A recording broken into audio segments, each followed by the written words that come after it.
Hello and welcome to Euractiv's EU Tweets of the Week. Finland's PM endures great public waiting, EU Council expansion arguments are grating, and Lithuania indulges a spot of Russia baiting.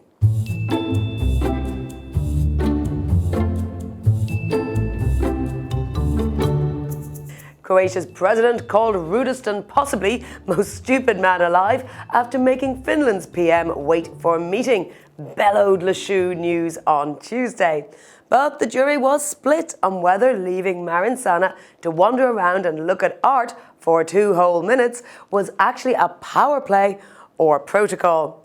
Jan Smith declared, "Marin rocks. She takes it with a smile and does what she wants." Clarkson also said it gave her the chance to look super regal for 2 whole minutes, 1-0. Charles Bergen speculated that at their lunch afterwards, Milanovic insisted on splitting the check. Dick Pachinko reckons as time goes on, Milanovic emanates more and more Trump energy. But in Portugal, she would have been greeted like this. Armindo Chavez wondered whether Milanovic went to take an urgent pee, but Mirko Skoyot was not impressed. 2 minutes? Did you say 2 minutes? Not 3 or 4 or maybe 5 minutes? Poor baby waiting such a long time. Oscar Jäger also thought everyone should get a grip. 2 minutes just walking around, looking at pictures. For fuck's sake, it's not like it was 2 hours or something. And Sana herself put the great waiting into perspective. I want to focus on the issues. 2 minutes of my life is not a long time. You said it.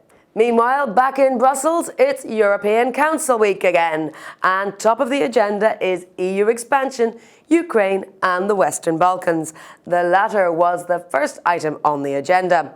Viktor Orban's mouthpiece tweeted that it was time for the EU to realise it cannot succeed without the Western Balkans.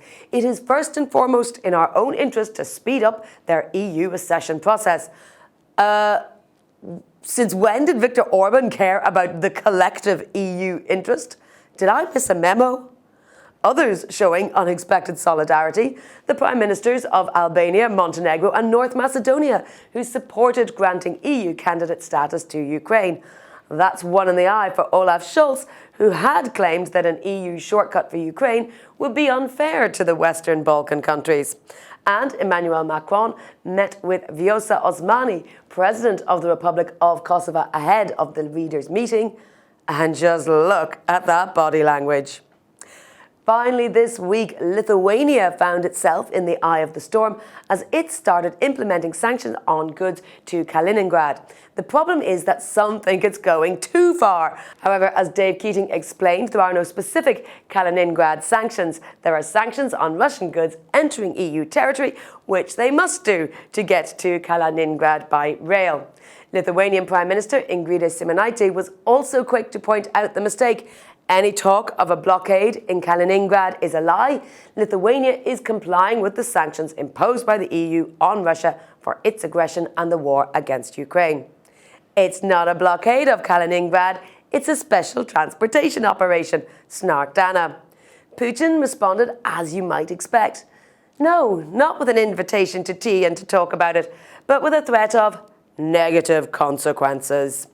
Chess champ and human rights activist Garry Kasparov called for a clear statement from the US and other NATO leaders that every inch of Lithuanian territory will be defended. It's no longer hypothetical, he said.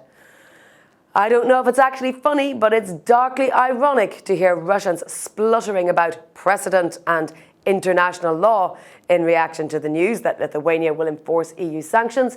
Now they care about precedent and international law, tweeted Anne Applebaum. Well, quite. That's it for another week. Join me again next Friday for more snarks and larks in the Brussels bubble Twitter sphere.